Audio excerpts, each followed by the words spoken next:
quick video, but I wanted to keep you guys posted on this. You'll remember a couple weeks back, we had the 70 Telecaster project, the Sonic Blue Telecaster there. Just recently done fret work on it, got that guitar all assembled, 100% working, performing amazing, if I do say so myself. Great electronics in that, little push-pull mod there, and really kind of patted myself on the back with the fret job I did on that one. It just worked out great. I was interested in that Telecaster because if you've been following the channel for the longest time, you know, I went to the Philly show, I went to the Dallas guitar show. I've been traveling around, and every time I'm traveling around, I'm always looking for a certain guitar. It's not a far cry from, you know, what I'm used to, what I play, but I've been after a 1966 Telecaster. Really fancy the transition logo on the headstock. They had great figuring on the fretboard. You know, it was either Indian rosewood or Brazilian rosewood, and they were just really great. Even though they were a laminate neck, you still get a nitro finish. You still get great electronics with the guitar. You get your 3-point bridge system, and it was just, as a Telecaster, they had great neck shape. Now, when I was in Dallas with Matt for the Dallas Guitar Show, not only was that amazing because I got to meet a bunch of people, I got to play on stage, but I spotted a 66 Telecaster when I was there. It was a refin. I think we talked about maybe 5,000. And at that time, I mean, to me, it was worth it because the guitar was in such great shape. It was beautiful. It looked unplayed. I know how I am. I know how I fancy the guitars that need a little bit of work. Some that you can put your own blood, sweat, and tears into. Sometimes too many tears. I walked around the booths a couple times. When I came back, and I looked at Matt and I said, I think I'm going to buy that Telly. I walked up, it was gone. That fast. The 1966 Telecaster for a great price was bought and sold. Yes, it was a refin, but other than that, it was 100% there. So I was kind of bummed. And then last November, I got a chance to go to the Philly show. And if you look back at that video, in there I was either looking for a non-reverse Firebird or a 66 Telly, 67, 66. No luck. It was a bust there, so I couldn't find them. The current state of guitar buying, everything is kind of overpriced. A lot of people do think that if they have, you know, a vintage guitar, they can ask high dollar for it, and the pickups are changed, and the tuners were messed with, and it's been, you know, honed out for bigger tuners, and you know, it needs fret work, and it's a spray paint finish job, and they're asking $7,000. It's crazy. I did see one in Philly that I was highly interested in, and it said custom color Daphne blue, all original, and the price was like, for a custom color, it was great. And you know, I instantly marched over to it, and when I picked the guitar up, I could smell paint. Like the paint was fresh, and you know, you kind of like just do a little fingernail test, and the paint was fresh. You know, there was nothing original about the paint on the guitar. The parts seemed great and all there, but you know, so I kind of put it on the back burner. So recently, when the 70 Telly came along, you know, I said, hey, it's not so bad. It's a 70. It's got the, you know, the truss rod plug there, and you can still see it.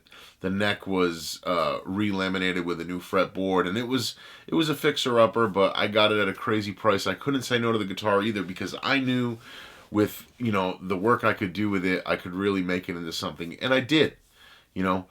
But something like that is a great example of, you know, buying something to get experience with it, to get the know about, to understand it, to see what you like and what you don't like, and really use it as a guide. If you research later Telecasters, you can use that as a guide to really figure out what's going on. Luckily, you know, thankful for Instagram and these social medias, I got contacted by a friend of mine who said, hey man, my friend is looking to unload a Telecaster. Can you help me authenticate it?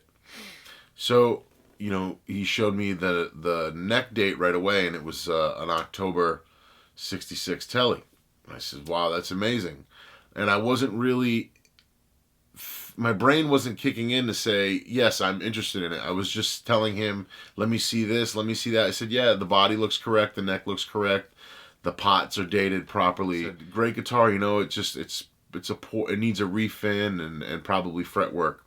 You could see it all in the photos. And I just went on with my day. I didn't even think of it. I didn't even think of throwing out a number or asking him if he would be interested in selling it to me. And this is how you know that it's meant to be.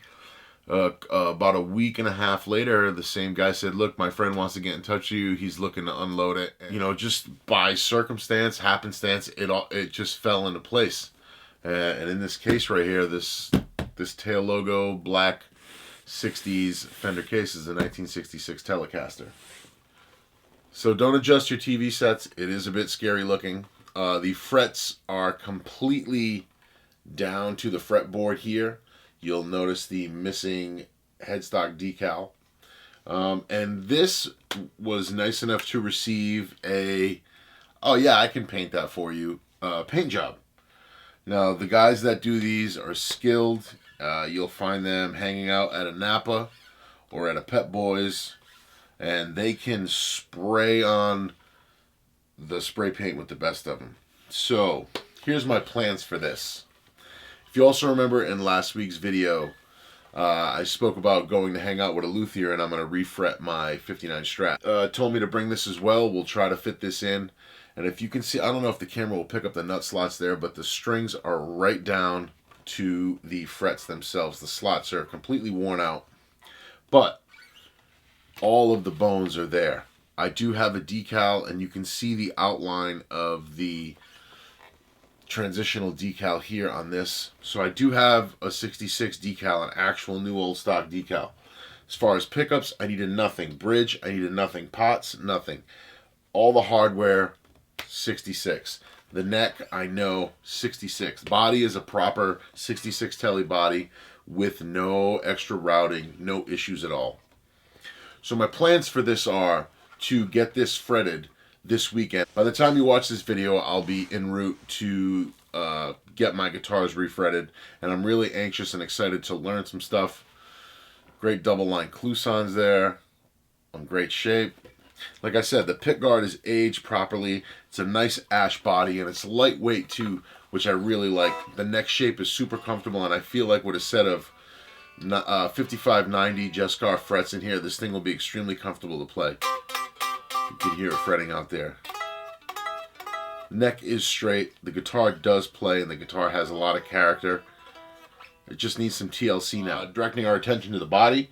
If you guys want to stay tuned to this channel, I had such great luck with Chad Underwood refinishing my 57 Strat. Not sure if you remember that, but you can find that on the channel here. He did my 57 Strat, and he just nailed exactly what I was looking for. And I just, by chance, sent a text to Chad the other day when this guitar showed up, and he goes, oh, check this. He sends me a photo of his version of a later 60s Telecaster, and I said, okay, when can I send it? So this body is going to Chad to get properly refinished, and we're going to do the paint stick neck pocket like these would have been in 66. You'll notice with a lot of Telecasters, if it's ash, it's blonde. You'll hear that all the time. In the 50s, the blonde finish was extremely translucent. You could see the deep ash grain through there, no problem. When you start getting into the later years, 60, 61, 62, 63, now you start getting 65, 66, it's still translucent, but it's more foggy. It's somewhere between a translucent and a solid color. You can still make out the grain there. But Chad knows exactly what I'm looking for, the wear I'm looking for, the aging, because it has to tell a story. I don't want to have the body sanded down and rip apart the back and grind it all up. No, but just, you know, we got to get some finish wear on the edges there and make it look like the part. You know, the neck's got some great playing wear. I don't want to talk money, but for the sum of really cheap, less than a custom shop, I have finally completed, though we say this all the time, but I do mean it, I've completed my guitar collection. All right, hold up. Let me explain that. When I say completed my collection, I mean for right now, this is what I've been after. This is what I've been searching for. As far as a PAF guitar, that newer Flying V that's been aged with all of the old electronics in it, that just does everything I need. I'm still a novice when it comes to that stuff, so that is absolutely perfect for me. Once I get older and I become a grown-up, I'd really like a proper 335, a 59. 59 is, you know, I'm just in love with that year guitar. But that can be down the road, and that can be a quest, that can be an achievement down the road. For right now, I have all of the bases covered, and I've fixed guitars and, passed along good deals to people, wheeled and dealed, hustled, repaired stuff, made trades, all to get to this point. So that's what I mean. So as far as right now, my collection, I'm not looking for anything. I don't need to get anything. I don't need anything else. I promise there'll be a 335. I will get that. I was able to explain that a little better in the video. I was just trying to get it out as fast as I could. But that's what I mean. Right now, my collection is complete. I don't need anything. Again, there will be a 335.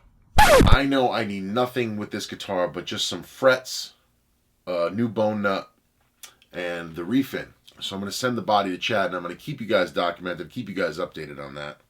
But I'm super excited. Chad gave me a great turnaround time.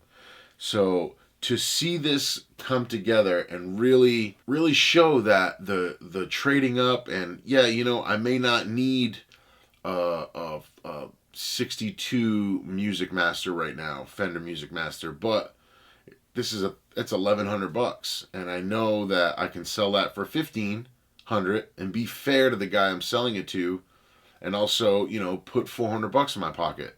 And then you take that 15 and you buy yourself, a 70 Telecaster, and you sell that for 2,000 or whatever. So it's constant work. It's a constant job. Here we have a perfect example of trading up, trading in, moving stuff around, and constantly hustling to get what you want. This is a 1966 Tele. And I've wanted one of these for so long. I've talked about it in videos, and now I have it. And I don't need anything for it except frets and a refin. So we're going to get the frets taken care of this weekend, like I said. You may see some photos of this alongside my 59 Strat. That's why I wanted to get this video in now with you guys. But this is totally completing a project. It's totally completing a quest for a guitar. From start to finish. You hear me talking about it in my previous videos going to guitar shows. So I wanted to keep you guys updated. I know it's like some people will comment, oh great, another guitar, or it must be nice. All it is hard work and grinding. That's the only way. It's just you hustle, you find something, you set your sights on it, and you don't take no for an answer. You make it happen. If I wasn't buying guitars and I wasn't trying to make these deals and hustle and move guitars around and repair them and find something else, or I would have nothing to make content with. So me getting to fret this, me getting to ship it out for the refin and assemble it and all that and test it and see how it sounds through a tweed, see how it sounds through a blackface.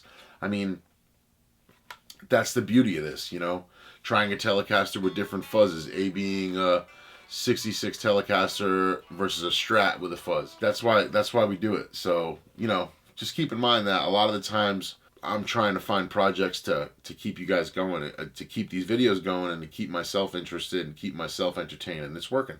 And right now, I mean, if I'm 100% honest, I don't need anything. Once this Tele is done, I think I'm going to do a end-all, be-all guitar rundown where I basically take the guitars that I've kept and just go through them and kind of like give a rig rundown of the guitars, the keepers, I'm going to call it. But yeah, look forward to this Telecaster coming to life. It's going to breathe some fire. I mean, it's got some Steve Cropper vibes. It's got some Michael Bloomfield vibes, Robin Ford vibes, even though his is a slab. You know what I mean? It's just got the look.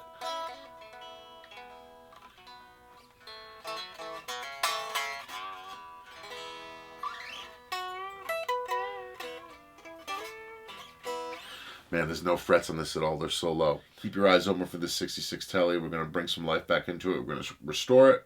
I want to give a big shout out to my buddy Matt, too. Obviously, if you guys are fans of my channel, you've probably heard about me through Matt. He's done so much to help. But he's on his way to 100,000 subscribers. And he's really going to send himself off into the atmosphere with that beautiful new guitar he has. 1958 Les Paul Special.